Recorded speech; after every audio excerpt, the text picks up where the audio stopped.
Welcome into Friendlyfire. It's me, Omar from Queens, and today I'm on the hot seat, and I hope they don't kick me out, okay?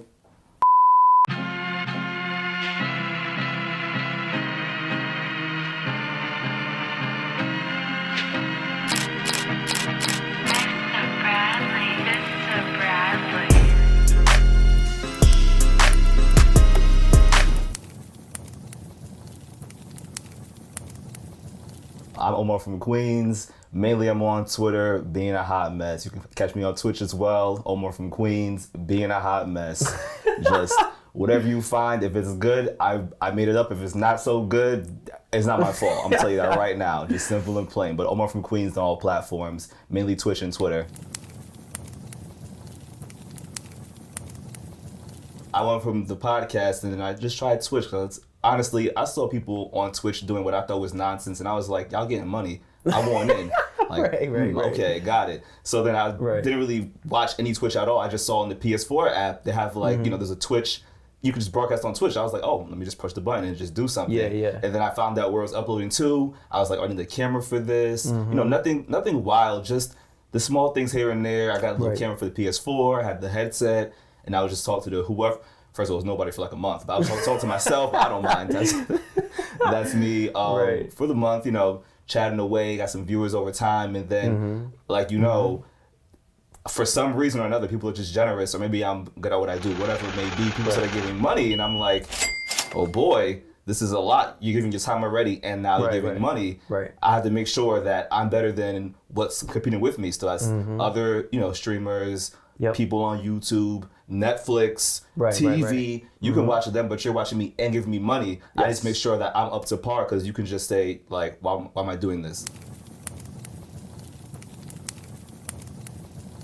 I know for myself, at first, like I said, I was Omar from Queens before Twitch. Right. I came into Twitch, just like doing God knows what, playing video games, just doing this and doing that on PS4. And as it kind of evolved, I met more people. Right. And I get different perspectives, from different people from like, little less Florida or even California, out of the country. And then they ask me things like, do you know about this? And I'm like, we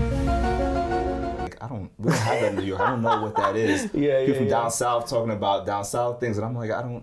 Right. What are you talking about? What is that? Over here. Yeah. So then they also get my perspective, seeing that like somebody from New York, because not only me from Queens, obviously, some people from Queens that probably are just like myself, who don't know anything about the outside world. We're in our own bubble like they are.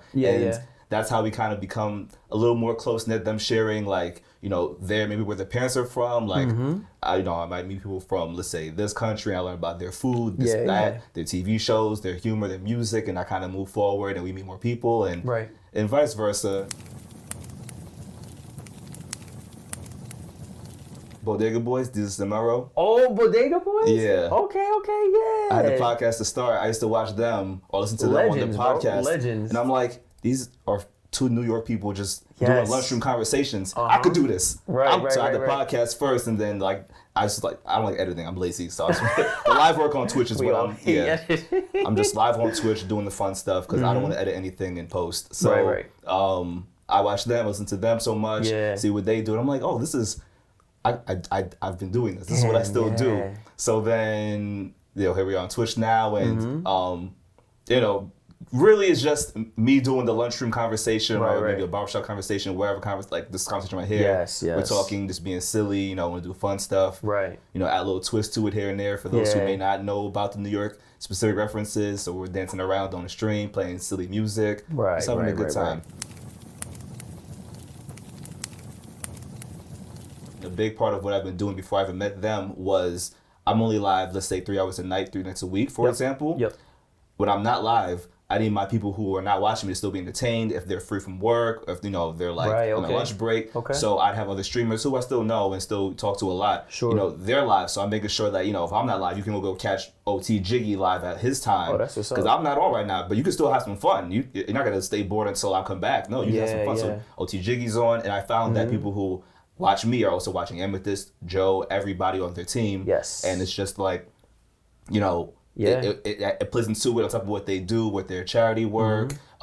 Just the team, I'll give her credit. Amethyst knows how to put together a team. It's actually kind of weird because I can't do that, and I'm like, I'm the best at everything, so how come she can do this when I can't do this yet? Right. But yeah, the team is just a really cohesive team. Everybody is really friendly with each other. It's just a good atmosphere overall.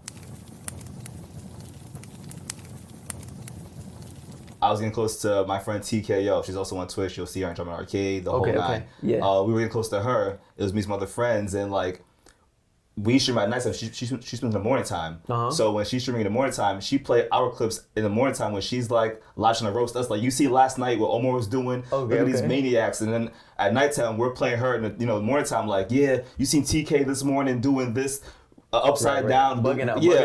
What was going nuts basically.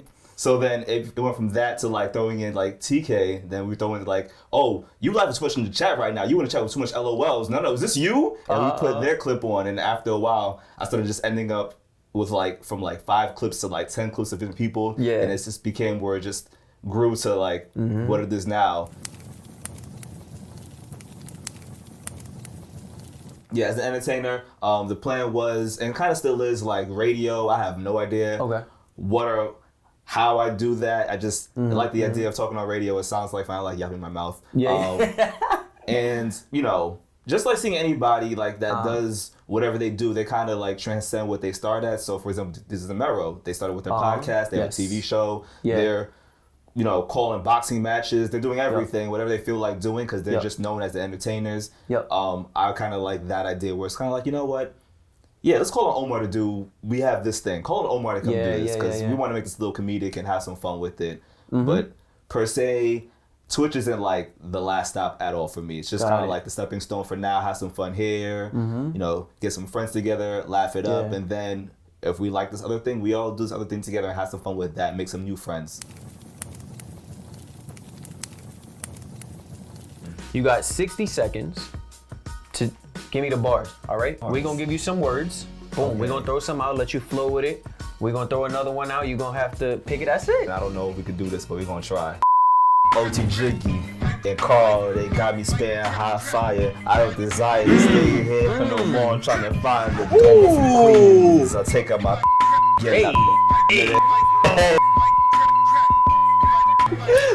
Why they got me in this 1 minute challenge? Here we go. Damn, you a Knicks fan, that's all I got to say. Cause guess what? You got nothing. My time is up, I'm out. I'm hitting the door, I ain't coming here no more. Now listen, that's called motherfucking bars. You know nothing about that.